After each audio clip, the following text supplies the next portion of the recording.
OMG Farm Fresh Foxy, susubukan pataubin ang Chocomucho Flying Titans. Laure at si Rondina unstoppable, hindi papayag matalo basta-basta.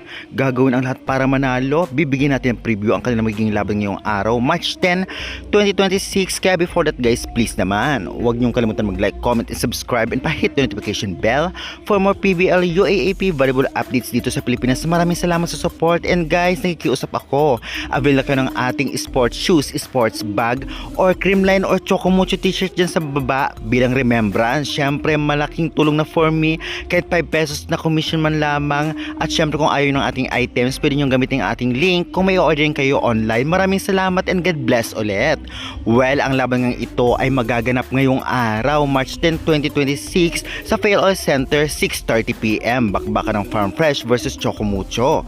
Well, alam naman natin lahat na tiyak na talagang mahihirapan ang Chocomucho sa Farm Fresh ngayon, lalong-lalo pa halos lahat mga galing sa team na ito, dahil talaga namang paghihirapan nila para manalo sila, dahil hindi papayag ang Farm Fresh basta-basta matalo sila ng CMFT, kaya tiyak na magandang laban to.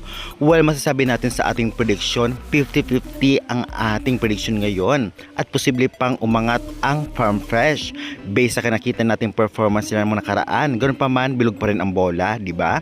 Well, talaga namang alam naman natin na kahit sinong ipasok sa Farm Fresh ay talagang manggagawa, dahil marami pang bangko na talagang posible pang gamitin para matalo ang Chocomucho Flying Titan. Samantalang sa Chocomucho, well, alam naman natin kapag pinagsanib ang pwersa niya si Rondina at Ea Laure ay talagang hindi mapigilan. Samahan pa ng mga middles at iba pang mga wing spikers. At syempre hindi lang yan, ang liberong si Tang Ponce ay isa rin sa nangungunang libero ngayon sa PVL, kaya hindi basta-basta talaga mahuhulugan ng bola ang Chocomucho. Kaya tiyak magandang laban to.